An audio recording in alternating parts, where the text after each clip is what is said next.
Hey friend, if you are planning a trip to Arches National Park, buckle up because today I'm going to walk you through everything you need to know to have your trip planned. By the end of this video, you should have a really good plan in place for your upcoming trip to Arches National Park.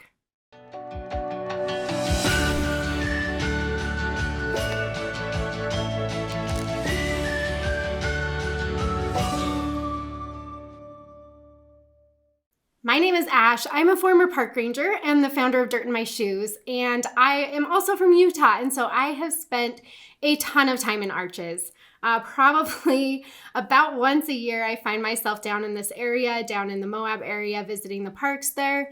And so I just know this park like the back of my hand, and I am happy to answer all of your trip planning questions today. So let's jump on into everything you need to know about Arches National Park and how to get a really good plan in place before you go.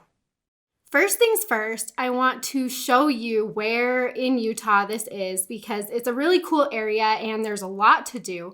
So here I have the state of Utah, and Arches National Park is down here by Moab. So it's not all the way at the bottom of Utah. It's kind of the central eastern side. But this little orange square right there is Arches. And then this big one right here is Canyonlands.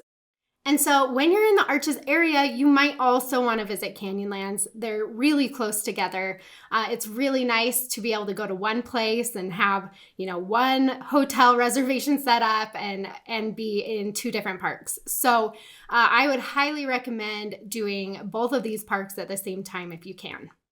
Now, on top of that, I just want to show you another really fun loop that me and my family like to take. So we're here in Moab to visit Arches and Canyonlands.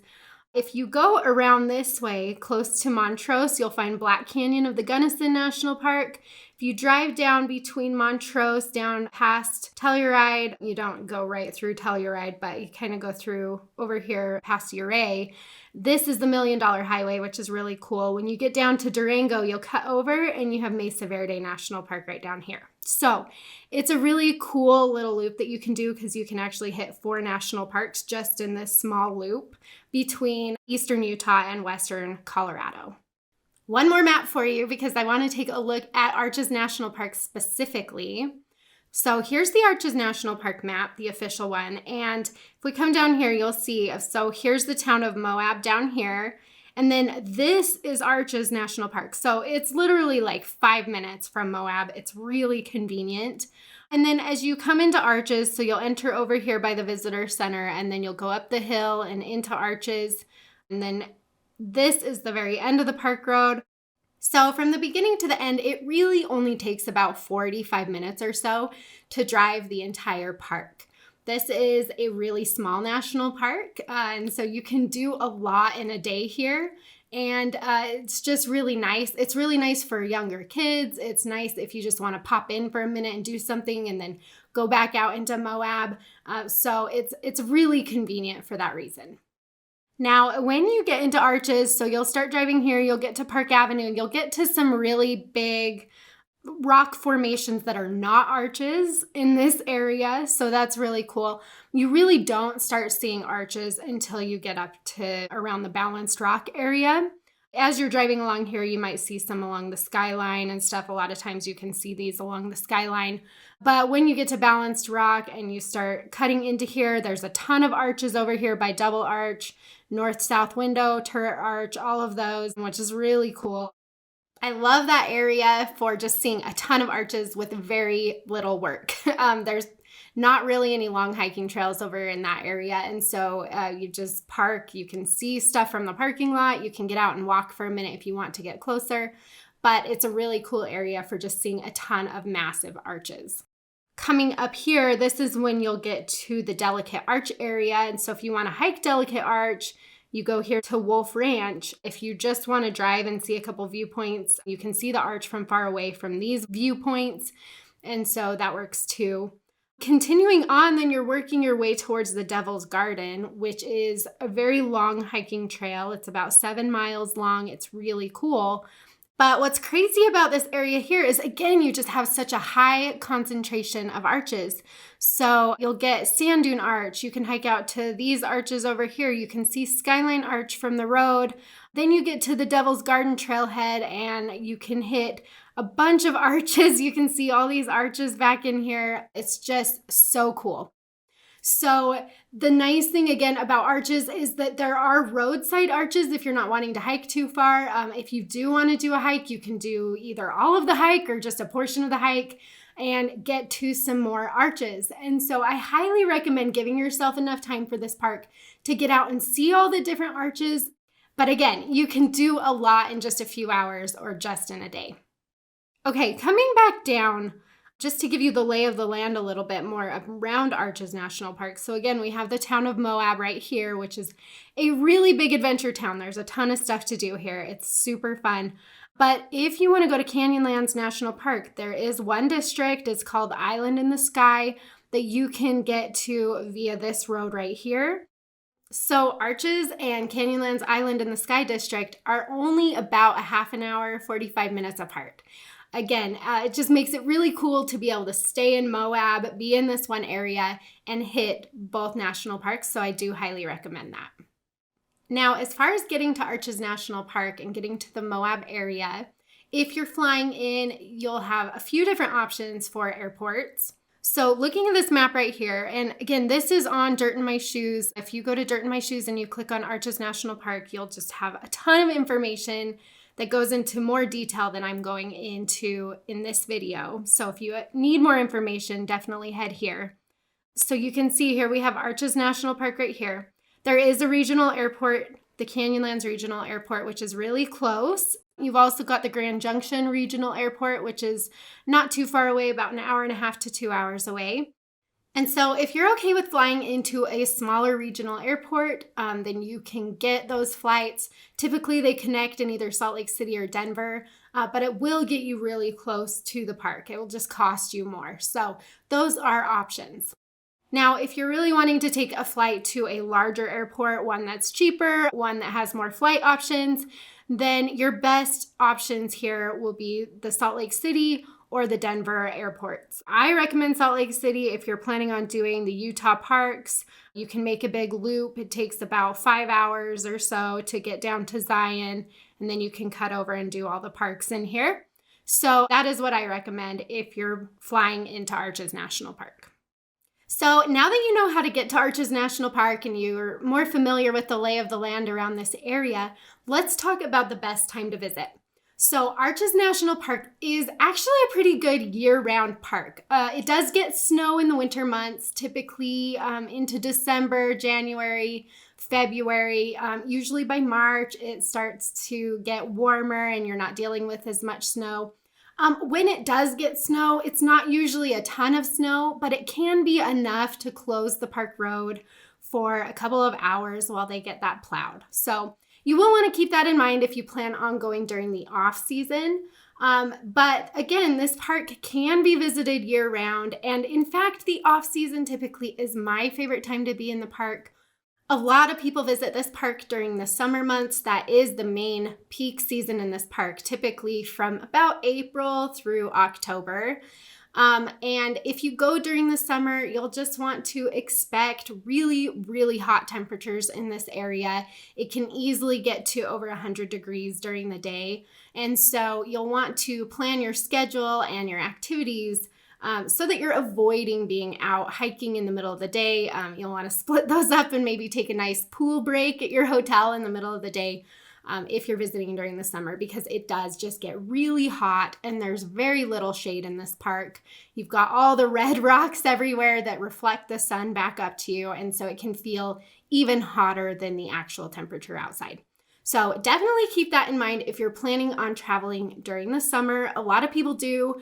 I personally do not. I don't like summer in Arches. It's just way too hot for me. And so I like to go more in the shoulder seasons or the off season. So if you can go in April, that is a really, really nice time to be in Arches. I love being in Arches in April. It's warm enough to get out and you can do everything. Everything's open, but it's just not as hot and crowded as it is during the summer. May is really nice as well, but May is a very busy month in the park. So you'll want to keep that in mind.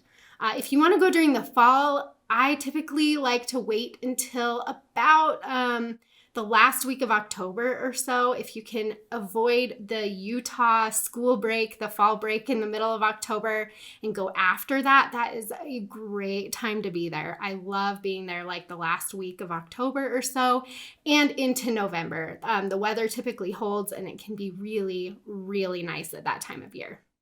And again, you will find me in Arches during the winter months. I really like to go to Arches usually sometime around February or so. There can still be some snow on the trails, but it is so quiet and so peaceful, and we've had no problem getting out and hiking trails. So I do really like to go in the off season a little bit more in this park. But again, if you're visiting during the main season, just be prepared for the heat and plan accordingly for that. One thing you'll always want to note while planning a trip to a national park is that things are constantly changing. When you're dealing with Mother Nature, when you're trying to make your plans, you'll just want to make sure that you're checking the Arches National Park official website pretty regularly because things are constantly changing, and that will help you know what's going on in the park at that time. So you'll go to nps.gov/arch. This is the official Arches website. You click on these alerts over here and it will show you what is going on in the park at that time. Now, I do want to mention with Arches National Park, they have been requiring reservations to enter the park during the busiest times of the year. So you can see right now we are in the reservation period. They are still requiring these reservations to enter the park. If you need any extra help with this reservation system, I do have a video here on my YouTube channel that you can watch to really familiarize yourself with this reservation system and to make sure that you can get the reservation you need. I walk you through step by step. So if you are visiting during the busiest times of year, there is a good possibility that you will need an extra reservation to just enter the park. To get my specific help and recommendations for what I would do in Arches to help you navigate any of those alerts or any of those conditions that pop up on the Arches webpage, to help you get those reservations and make sure you know what times to get them and when to be where, you can get an Arches itinerary on Dirt in My Shoes. This itinerary is a step-by-step plan that will walk you through everything that you need to know. You don't need to do any additional planning. And so that's really nice if you want me to really help you with this. I have 1-day and 2-day options. And so if you're just really needing more help making a plan and making sure you know what to do in the park and what I would do while I was in the park, then this itinerary will help you immensely. I will link the itinerary in the video description below so that you can take a look and see if that would be a good option for you and your group. Let's talk about how much time you actually need in Arches National Park. So for me personally, I like to give myself about 1.5 to 2 days to explore Arches. It is a small park, but there are some really cool things that you can do here. And so to give you that amount of time, it won't be wasted. Even if you decide not to spend that much time in Arches, there's plenty to do around the area. And so to give yourself 2 days, you'll definitely be able to fill that amount of time. Now, if you plan on also visiting Canyonlands National Park, if you want to go to the Island in the Sky, which is the district closest to Arches, then I would give yourself a whole nother day to get over there and to explore that area. And if you want to go to the Needles portion of Canyonlands, which is a separate district, which is further away, then you'll need 1 more day at least. So we're talking, you could easily get to both Arches and Canyonlands in 2 to 3 days. But I would lean more towards the 3 to 4 day time frame if you're hoping to see both parks really well and really dig into the Moab area and all that there is to do here. Okay, so now that we've talked about the best time to go, how to get to Arches, how many days to spend in this area, let's talk about where to stay. And luckily for Arches, this is a pretty easy answer. And so what you'll want to do is you'll want to focus your lodging around the town of Moab. I have a full article on Dirt in My Shoes about where to stay, but basically you can see the Arches has this main entrance right here. You've got the town of Moab right here. And so that's just so convenient for the park. Now, if you're hoping to stay in Arches National Park, you only have one option, and that is camping. There is no lodge in Arches, and so if you're wanting to be in the park, you will have to camp. But again, you can go out to Moab, you can find all types of lodging options in Moab and just be 5 to 10 minutes away from the park. So it's really convenient. There's no reason to stay in the park if you don't want to camp. Don't force yourself. You can find some really good lodging in Moab. If you do want to camp and you do want to stay in Arches National Park, or you're wanting to camp nearby, then I have a full video about camping in Arches that you can watch, and I'll walk you through some of my favorite options and how to get a site. So definitely check that out if you're hoping to camp. But if you're hoping to stay in a hotel, just stay in Moab. It is the easiest and best option for exploring Arches. Okay, and now to the fun part, which is talking about the fun things that you can do in Arches National Park. And I also wanted to include some ideas for the surrounding area because there is just a ton to do in this area. Again, any type of outdoorsy activity that you could dream of, you can probably find in Moab. And so let's talk about some of the fun things you can do in the park, and then we'll jump to some of the activities nearby. If you want a full list of all of my recommendations, you'll find the best things to do in Arches National Park article on Dirt in My Shoes. And this is a massive article that just includes all these different types of activities depending on what your interests are and what you're hoping to do. So definitely check that out for more in-depth information. The absolute number one thing that I would not miss in Arches National Park is seeing Delicate Arch. This arch is massive, and if you've seen the license plate for the state of Utah, a lot of times it has that arch on it. And so it's just one of those iconic places in the West and in Utah, and so you'll definitely want to see it while you're here. There are a few different ways to see it. So you can hike the trail that takes you right to the base. You can stand right underneath it, and it will absolutely take your breath away. It is easily one of my top favorite hiking trails in Utah because it's just incredible. Like you can see it in pictures and you can think that it looks really cool in pictures, but until you stand there, it's not the same. So this arch it takes a 3-mile trail to get here. It's 3 miles round trip. It's about 500 feet of elevation gain. So it's a good amount of gain as you're working your way to the base of this arch. But for most people, it's a trail that is doable. You'll see a lot of families on this trail. It's not as hard as some other trails to some impressive things. So that's nice. You can see something really cool with a relatively doable trail for most people. If you don't want to hike or you can't hike this 3-mile trail, then there are a couple of viewpoints that you can go to see the arch. You'll see the arch from further away, so you're not nearly as close as you get to with the hiking trail, but it is still cool to see it even if you're a little further away. So definitely make sure that you either hike the trail or go to those viewpoints so that you can see Delicate Arch while you're in Arches. The other arch that I definitely would make time to see is Landscape Arch. This one's about 1.5 mile trail. It's mostly flat, so that's nice. Again, it's a good one for families and people who don't normally like to hike, but you can get out to Landscape Arch, which is the longest arch in the park. It's massive, it's really wide, and very impressive. So definitely make sure you get to see that one as well. That one has been eroding pretty quickly. A huge chunk of it fell off some years back, and they had to close a portion of the trail that took you up underneath it because it's just pretty unstable. But because of that, we don't really know how long Landscape Arch will still be there. And so if you want to see it, you should definitely see it on your trip to Arches.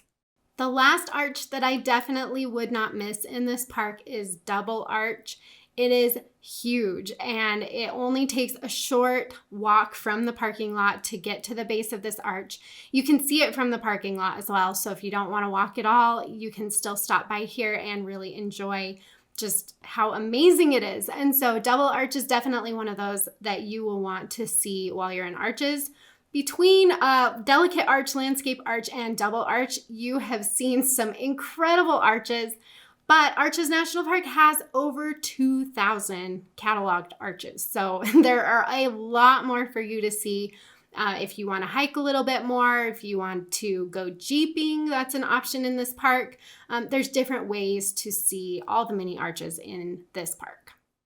If you love to hike, I highly recommend hiking the whole Devil's Garden Trail. It's a big adventure. You'll see a ton of arches along this trail, and they're very impressive. And so that would be my number one choice for a good long hiking trail in Arches National Park.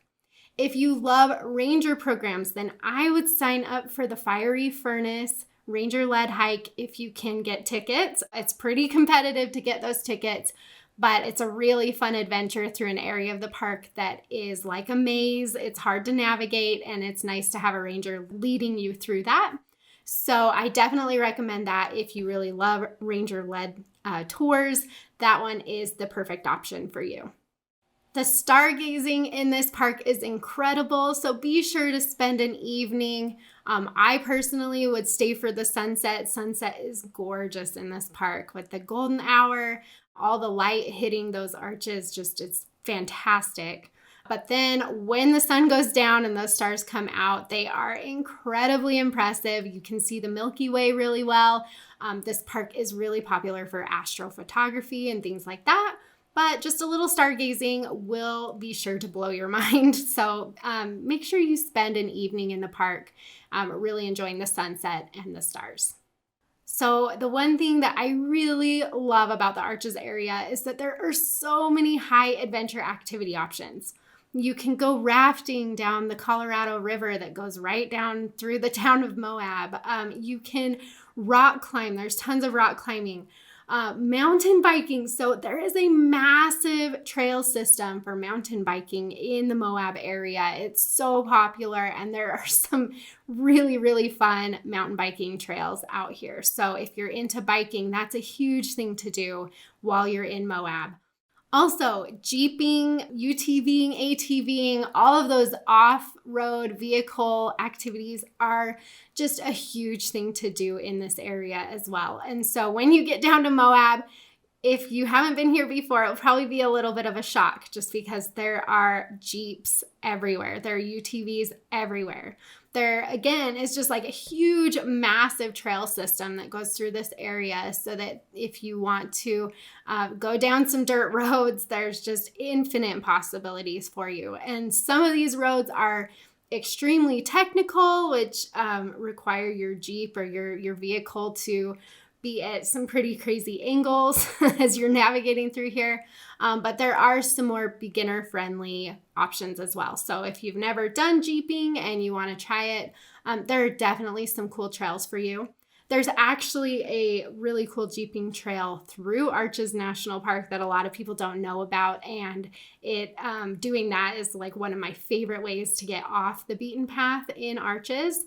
But you can go through this network of trails everywhere. You don't have to be in Arches.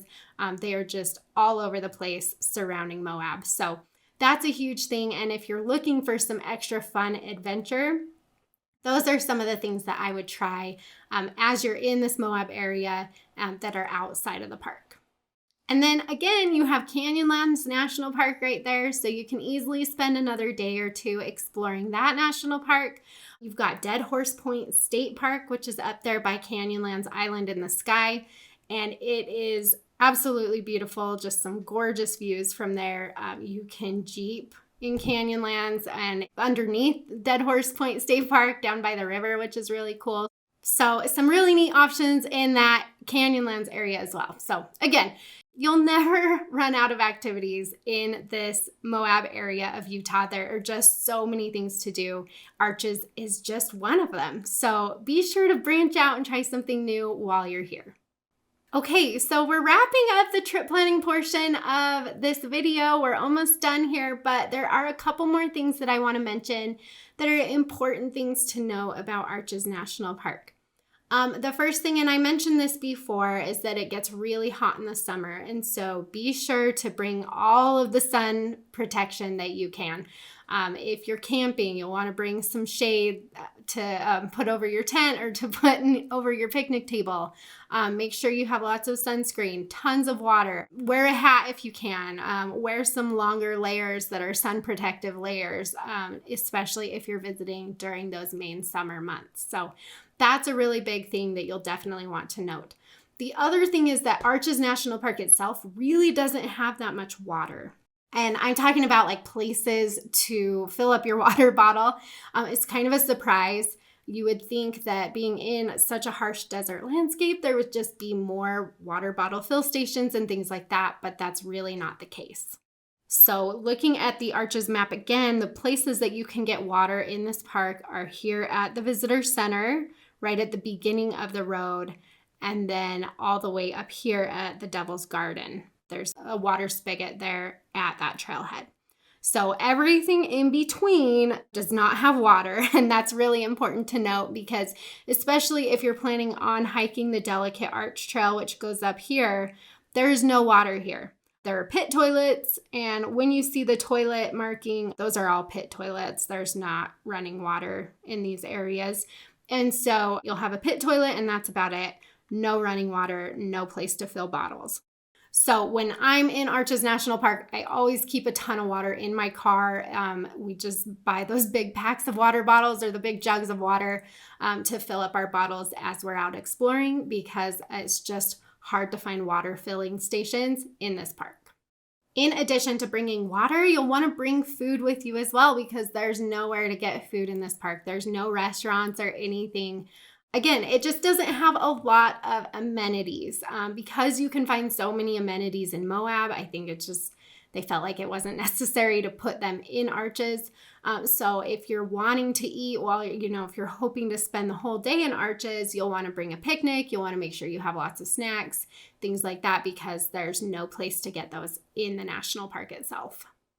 Now, because this area is a desert, it is hard to see wildlife here. There's not a whole lot of wildlife that you'll really see in this park for most people. I've not had a lot of great luck seeing wildlife. It is there, but it does stay hidden, it seems. So, but what you will find in Arches that's really interesting is it actually has a living soil. It's called cryptobiotic soil. And so this soil is made up of tiny little organisms that grow on top of the ground and hold everything together. It's really critical for this desert environment that soil is there so that everything doesn't just erode away really fast. So keeping that in mind, because this is a huge thing in Arches National Park, is that it is really, really important to stay on the trail here. We don't want to crush the cryptobiotic soil. It takes hundreds of years to grow. And so just one footstep through this soil can ruin hundreds of years of growth and make it so that it has to start over and start rebuilding for another couple hundreds of years. So definitely please stay on the trail here. It's really important that soil continues to grow. It's really important to a lot of the plants and animals in this region. And so just stay on the trail and have your own adventures. You can climb up on the rocks and stuff, but just make sure you're staying on the trails. And my final piece of advice for Arches National Park, and this is a big one, so you definitely don't want to miss this. My final piece of advice is that Arches National Park is so busy. It's so busy. And so you'll want to get into the park either early in the mornings or later, like around dinner time. If you try to go into this park in the middle of the day, it can just be miserable. And so they're trying to fix this with the reservations that are required to enter the park and things like that. But even if you have a reservation and you're visiting in the middle of the day, you'll likely still have to wait in the entrance line for a half an hour to an hour. So keep that in mind. This park is just really small and there's really only the one main entrance in and out that people use. And so things get really congested at that entrance station and it can feel really busy while you're trying to get into the park. Luckily, with the reservations that they require now during the busiest parts of the year, it actually helps a ton once you get into the park and you're trying to find parking at the various trailheads and stuff. That has been feeling a lot better since they started the reservations, but you will still just feel those crowds and have to wait in lines and stuff if you don't time your entrance correctly. So keep that in mind. It is a very busy national park because of its proximity to such a great town. People come and they can just come and go, and it stays really busy most of the time. Again, if you need any help with any of the timing, when to be where, which activities to make sure you get to, driving directions, insider tips, any help with any of the current conditions in the park, any closures, any reservations, anything like that, then you can find that all in my Arches Itinerary on dirtandmyshoes.com. This itinerary comes with day-by-day instructions, driving directions, insider tips, an hour-by-hour schedule, helpful links, lodging and dining guides, things like that. And so all of that is there for you if you need any additional help. But hopefully this video has helped you get your trip planning jump started. Hopefully I've answered most of your questions. If you go to dirtandmyshoes.com and click on Arches, there's a ton more information there for you. But I am so excited for you to visit this national park, and I hope that you have a fantastic time getting dirt in your shoes at Arches.